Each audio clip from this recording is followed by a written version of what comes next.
saya Muhammad Faiz Ramdhani, NIM saya 211223063. Saya dari kelompok 1 ingin mempresentasikan atau mereview tugas saya atau hasil kerja saya, yaitu bantuan luar negeri.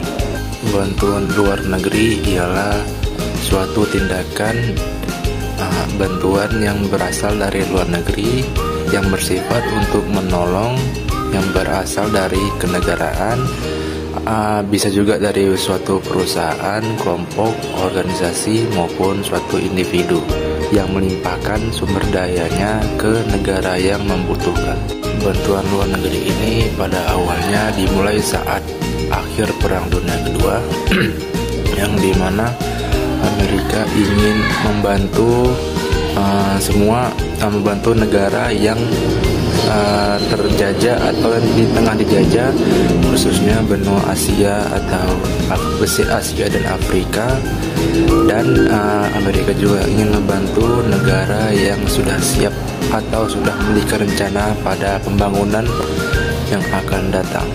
Setelah itu bantuan luar negeri ini juga memiliki beberapa jenis yang akan saya sebutkan satu persatu serta penjelasan lengkapnya. Yang pertama ada bantuan humanity atau kemanusiaan.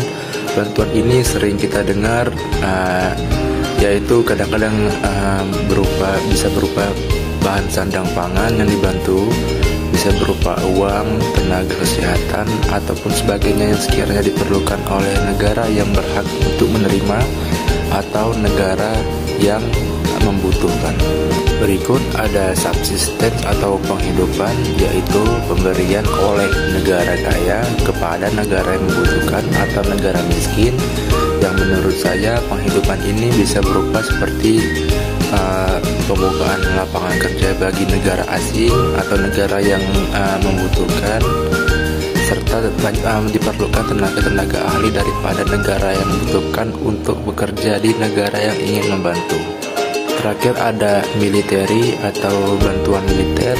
Bantuan militer ini bisa berupa pengiriman pasukan asing ataupun membantu pembelian senjata guna menanggulangi segala kejahatan internasional, khususnya seperti teroris ataupun sesuatu yang sekiranya membahayakan negara tersebut. Bantuan luar negeri ini juga memiliki beberapa tujuan tertentu, yaitu yang pertama ada persetujuan diplomatik, ialah suatu kerjasama seperti diplomasi antar dua negara atau lebih untuk memperkuat sekutu militer, yaitu dalam kerjasama seperti tadi yang saya sebutkan. Untuk kerjasama bantuan militer bisa seperti bantuan seperti mengirim prajurit asing atau membeli senjata guna daerah yang membantukan, yang memerlukan. Kemudian bisa juga imbalan atas negara penerima, seperti contoh, sebelum bantuan ini negara penerima tersebut pernah membantu negara yang sedang dibantu ini, jadi seperti timbal balik atau balas budi antar dua negara tersebut. Kemudian memperluas budaya negara pendonor, contohnya di Indonesia sendiri dengan Korea itu pernah menjalin suatu kerjasama dalam bidang ekonomi dahulu, sekarang ataupun yang akan datang, dan oleh sebab itu tidak heran kalau ada beberapa budaya yang Korea masuk ke Indonesia. Kalau zaman penjajahan dulu ada Belanda dan Jepang, dan sekarang juga budaya mereka masih terasa di Indonesia walaupun tidak banyak, tetapi itu telah menjadi sesuatu yang sekiranya turun-menurun. Yang berikutnya membantu infrastruktur negara penerima agar dapat memperluas serikat perdagangan atau memberikan akses perdagangan. Inilah fungsinya, dapat memperluas akses perdagangan dalam artian jika negara A membantu negara B, maka negara B tidak mau atau membuka hati secara ikhlas untuk memberikan akses perdagangan ke negara A, dikarenakan telah membantu negara B dalam menghadapi kesulitan secara ekonomi ataupun yang lain. Berikutnya saya akan membahas sedikit tentang bantuan luar negeri, yaitu dari manakah sumber pendanaan bantuan luar negeri itu didapatkan. bantuan tersebut ada yang saya akan membagi beberapa metode.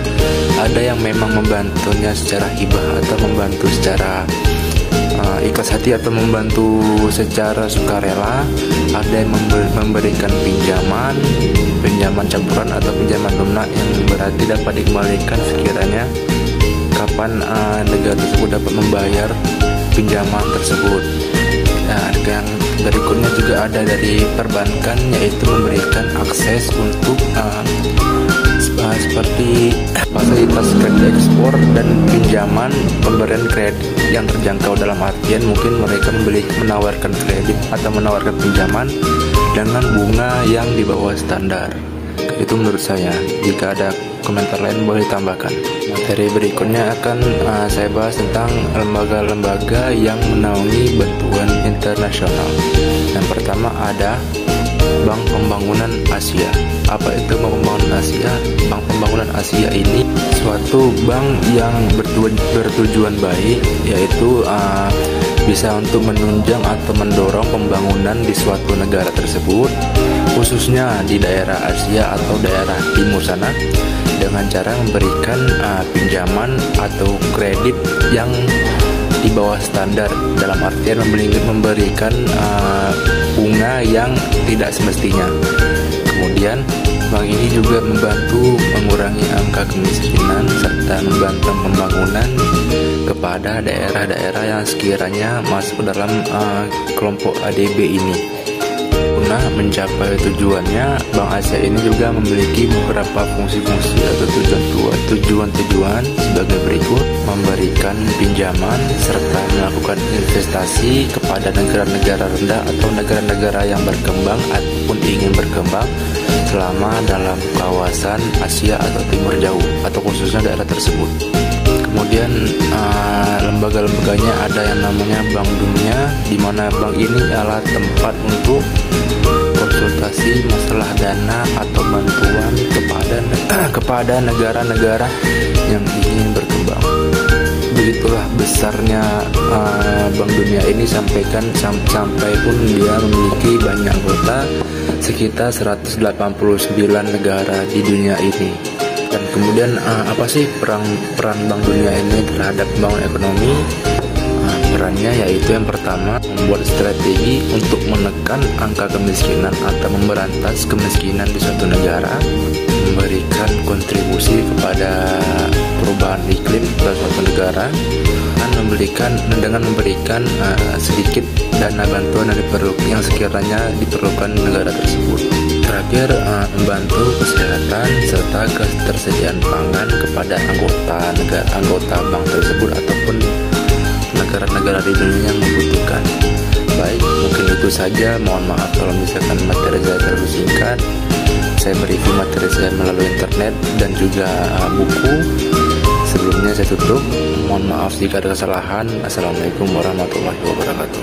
Assalamualaikum warahmatullahi wabarakatuh. Perkenalkan, nama saya Indria Syafana, NIM 21122306. Di sini saya akan menjelaskan materi tentang dampak bantuan luar negeri terhadap pembangunan. Menurut Harold Romer, peranan tabungan luar negeri adalah untuk menumbuh kembangkan tabungan domestik, sehingga dapat meningkatkan investasi, pada akhirnya akan mempercepat laju pertumbuhan ekonomi. Atau dengan kata lain, tabungan luar negeri biasanya digunakan untuk menutupi kesenjangan tabungan investasi yang terjadi di tingkat domestik. Misalnya, jika kita asumsikan pertumbuhan bantuan dan tabungan luar negeri sebesar 6% dari GNP, dan semuanya dipergunakan untuk kegiatan investasi, dan jika rasio modal output atau SHOR yang dimiliki negara tersebut sebesar 3, maka sudah dipastikan bahwa perekonomian tersebut akan mengalami pertumbuhan 2%. Dengan menggunakan pendekatan tunggak model, bantuan dan tabungan luar negeri dipandang sebagai kontributor terbesar untuk investasi, atau bisa juga digunakan sebagai satu instrumen untuk memperbesar impor atau melalui penyediaan devisa yang lebih banyak. Karena merupakan devisa faktor yang melangkah, maka peranan bantuan luar negeri dalam pertumbuhan ekonomi proporsional dengan kontribusinya untuk peningkatan impor. Adanya realita yang menyatakan bahwa tingkat pertumbuhan ekonomi pada negara penerima bantuan luar negeri tersebut tidak begitu tinggi. Hal tersebut menunjukkan tentang kekurangan kepada pendekatan Harrod Dorman. Sebagai negara sedang berkembang, kemungkinan mengalami kekurangan pada beberapa input komplemen yang penting seperti keterampilan tenaga kerja, kapasitas administrasi dari birokrasinya, infrastruktur, institusi ekonomi, dan stabilitas politik. Bantuan luar negeri juga mempunyai dampak terhadap pembangunan, yaitu 1. Misalnya saja jangka waktu pemerintah negara donor yang relatif lama sehingga meringankan beban pembayaran di masa mendatang dan akan meningkatkan aliran bersih atau net inflows dari sumber luar negeri di masa mendatang.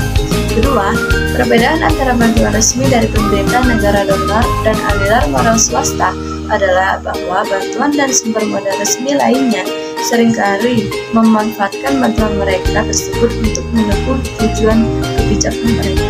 Dan manfaat investasi asing. Perluasan kesempatan kerja. Manfaat perluasan kesempatan kerja yang dihasilkan oleh adanya investasi asing karena suatu hal yang menjadi dampak kurang begitu nyata. Beberapa pengamatan dengan tegas menyatakan bahwa adanya pergeseran terhadap perusahaan-perusahaan lokal oleh perusahaan multinasional justru mengurangi lapangan kerja setempat. Satu alasan mengapa pertumbuhan lapangan kerja sangat terbatas karena negara sedang berkembang seringkali membatasi kegiatan perusahaan asing tersebut di sektor-sektor yang terdapat modal saja seperti industri, mineral, minyak, dan kimia. Di sisi lain, TNC yang berasal dari NSB sendiri cenderung untuk menjadi pencipta lapangan kerja yang efektif. Meskipun volume investasi mereka masih relatif kecil, banyak bukti empiris yang menunjukkan bahwa TNC yang berada dari NSB ini melakukan usaha yang lebih padat daripada mitranya dengan negara maju. Investasi mereka banyak dipusatkan pada usaha-usaha yang relatif padat karya seperti tekstil, barang-barang konsumsi sederhana misalnya payung, entera, minyak, tanah, perabotan rumah tangga, dan lain-lain. Ahli teknologi, ada 3 faktor mempengaruhi kemampuan sebuah negara sedang berkembang dalam mengkapitalisasi berbagai peluang dari adanya investasi asing. 1. Kapasitas negara tuan rumah dalam menyerap informasi baru dan hal ini ditentukan oleh keterampilan sumber daya manusia yang dimiliki. 2. Kemampuan TNC untuk mengakomodasi keinginan negara tuan rumah dalam proses alih teknologi. 3. Kebijakan negara tuan rumah terhadap alih teknologi serta pengumpulan dan penyebaran informasi. Manfaat perolehan devisa. Manfaat ketiga yang diterima NSB dari investasi asing adalah memperoleh tabungan dan mendapatkan cadangan devisa. Investasi TNC ini terdapat neraca pembayaran NSB telah menjadi sebuah kontroversi sebuah studi yang diterbitkan pada tahun 1973 dan meliputi lebih dari 100 TNC di seluruh dunia, menyebutkan bahwa pada akhir tahun 1960-an pengaruh positif neto pada neraca pembayaran TNC tidak dapat diabaikan. Itu saja materi dari saya, selanjutnya akan disampaikan oleh teman saya. Assalamualaikum warahmatullahi wabarakatuh. Saya Ika Septiana, NIM 211223022.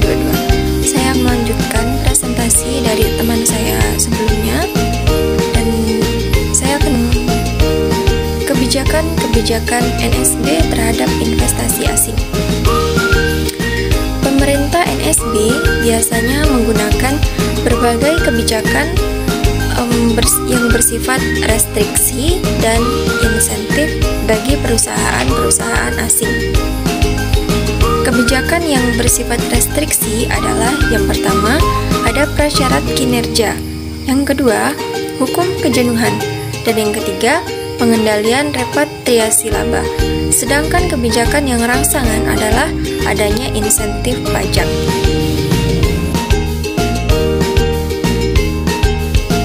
Kita masuk ke dalam restriksi, yaitu prasyarat kinerja. Restriksi ini ditetapkan diperuntukkan untuk setiap industri. Misalnya nih, bagi yang memasuki industri perakitan otomobil diharuskan meningkatkan kandungan lokal dari mobil secara progresif. Sedangkan mereka yang memasuki ekstraksi mineral diminta untuk melakukan investasi-investasi untuk industri pengolahan di masa depan. Prasyarat kinerja ini biasanya ditetapkan untuk mencapai tujuan-tujuan NSB yang telah dibicarakan di muka, yaitu lapangan kerja, alih teknologi, dan untuk kegiatan-kegiatan yang berorientasi ekspor, perolehan devisa. Kebijakan lain yang juga banyak dipakai yang ditujukan untuk mempercepat proses alih teknologi yang lebih banyak adalah desakan NSB terhadap para investor asing agar mencari mitra kerja lokal dengan membentuk usaha. Tujuannya ini untuk supaya mitra lokal dapat memantau teknologi yang masuk, mengambilnya, dan kemudian menerapkannya dalam perekonomiannya. Batasan-batasan lain yang biasanya diterapkan oleh NSB adalah batas maksimum repatriasi laba kepada perusahaan induk dan keharusan untuk menginvestasikan kembali sebagian laba negara tuan rumah. Batasan ini ditujukan untuk mengurangi aliran keluar dari sumber daya di NSB pada masa yang akan datang. Lanjut ke bagian investasi. Investasi ini dalam ekonomi diartikan sebagai pengeluaran masyarakat untuk memperoleh alat-alat kapital baru. Investasi pada hakikatnya merupakan penempatan sejumlah dana pada saat ini dengan harapan untuk memperoleh keuntungan di masa yang akan datang. Investasi ini dibedakan menjadi, yaitu yang pertama ada investasi pada aset-aset finansial. Dilakukannya ini di pasar uang seperti sertifikat deposit, surat berharga, dan investasi ini bisa dilakukan di pasar modal juga berupa saham dan opsi. Yang kedua, ada investasi pada aset-aset real. Ini berbentuk seperti pembelian aset produktif, pendirian pabrik, pembukaan pertambangan, dan pembukaan perkebunan.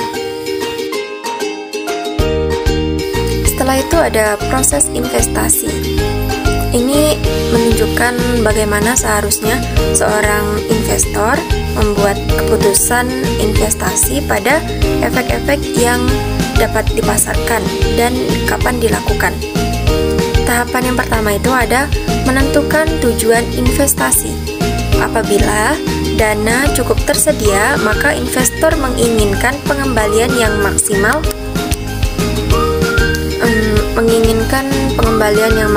dengan resiko tertentunya. Umumnya, hubungan antara resiko dan tingkat pengembalian yang bersifat linear diartikan artinya semakin tinggi tingkat resiko, maka semakin tinggi pula tingkat pengembalian yang diharapkan. Dan yang kedua ada melakukan analisis.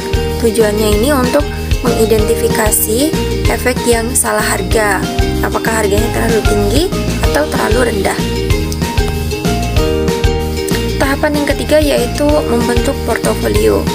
Tahapan ini dilakukan mengidentifikasikan terhadap efek-efek mana yang akan dipilih dan berapa proporsi dana yang akan diinvestasikan pada masing-masing efek tersebut. Dan yang keempat, itu ada mengevaluasi kinerja portofolio. Tahap ini dilakukan evaluasi atas kinerja portofolio yang telah dibentuk, baik terhadap tingkat pengembalian yang diharapkan maupun terhadap risiko yang ditanggung. Selanjutnya ada tentang investasi pajak. Hak-hak monopoli pada pasar lokal bagi investor asing sangat memacu mereka untuk sesegera mungkin melakukan investasi. Dan sejauh ini, insentif-insentif pajak merupakan dorongan yang paling banyak diberikan pada TNC. Sekian presentasi dari saya. Apabila ada kesalahan, mohon maaf.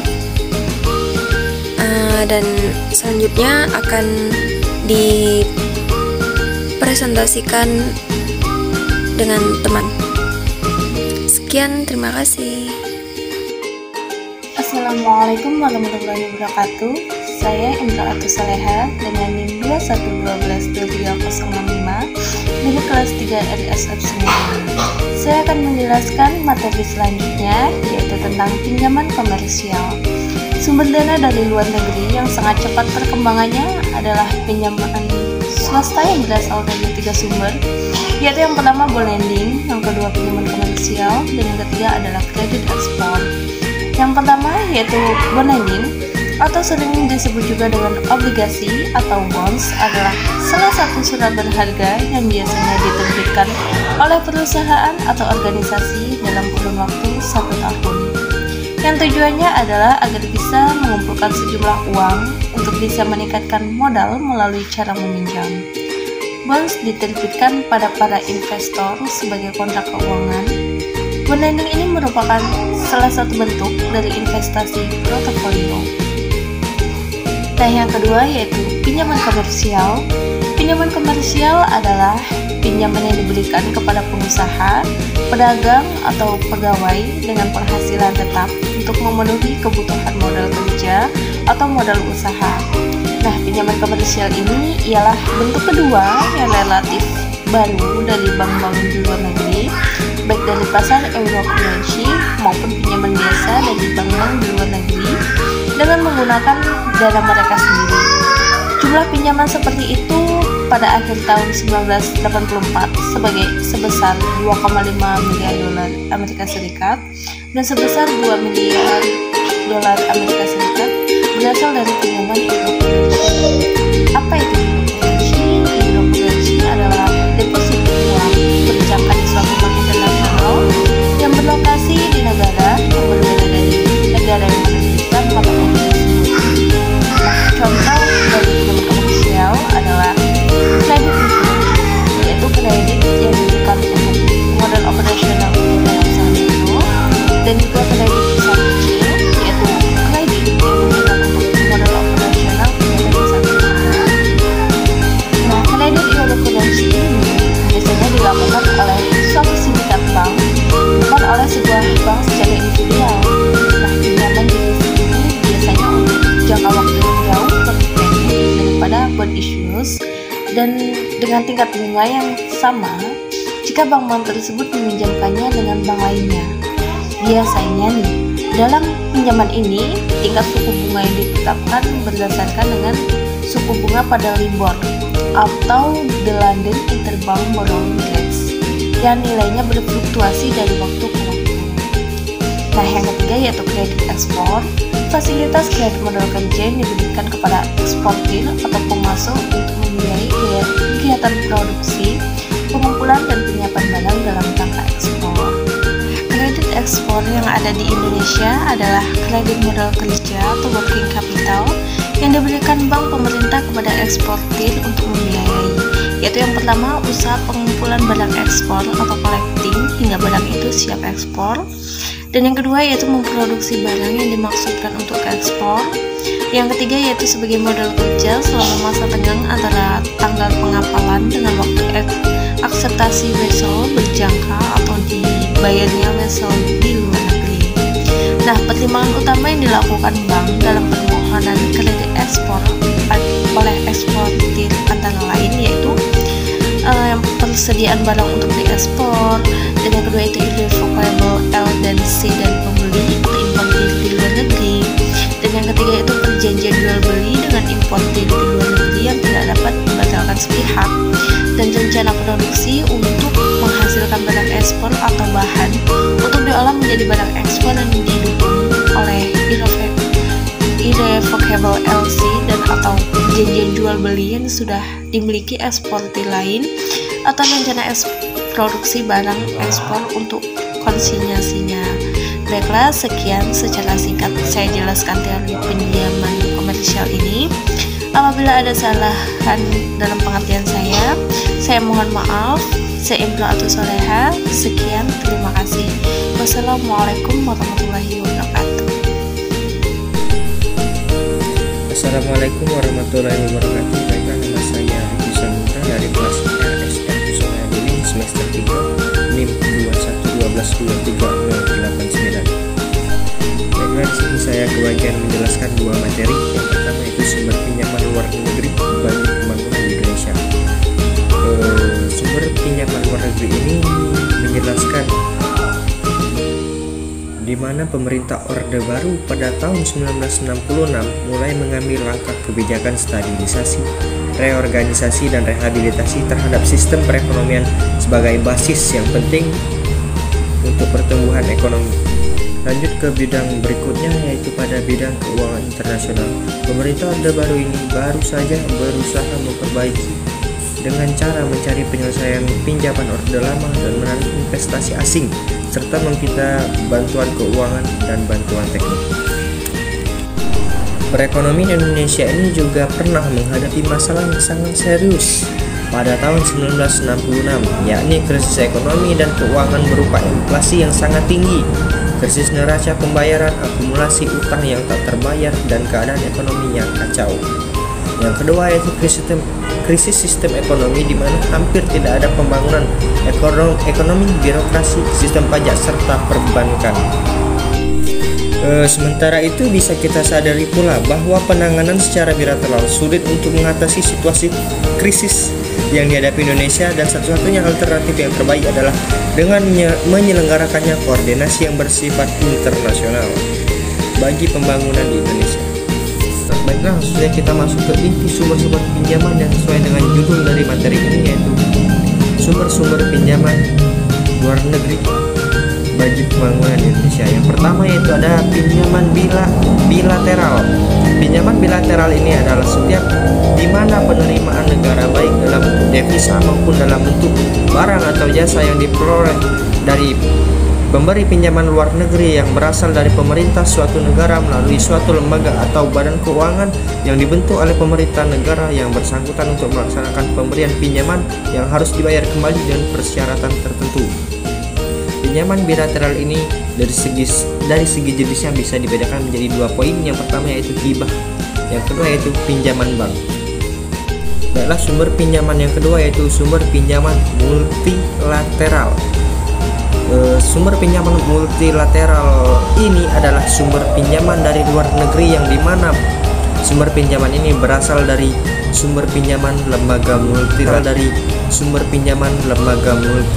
itu sendiri. Baiklah, masuk ke materi berikutnya yaitu sekilas tentang utang luar negeri di Indonesia. Utang luar negeri di Indonesia ini telah menjadi salah satu alternatif bagi pemerintah untuk pembiayaan defisit anggaran di samping kebijakan pencetakan uang dan penjualan aset negara. Pemerintah Indonesia juga telah lama memanfaatkan utang luar negeri ini sebagai sumber pembiayaan defisit anggaran pada periode yang telah lama. Pada materi ini juga mencakup beberapa masalah, sehingga mengapa utang luar negeri pemerintah tidak lagi memainkan peranan seperti sebelumnya. Yang pertama yaitu adanya transfer negatif terhadap utang luar negeri tersebut. Yang kedua yaitu tingginya rasio pembayaran utang terhadap belanja negara. Yang ketiga yaitu tingginya biaya atas utang, dan yang keempat yaitu alokasi dana yang terdapat dari utang luar negeri seringkali kurang efektif.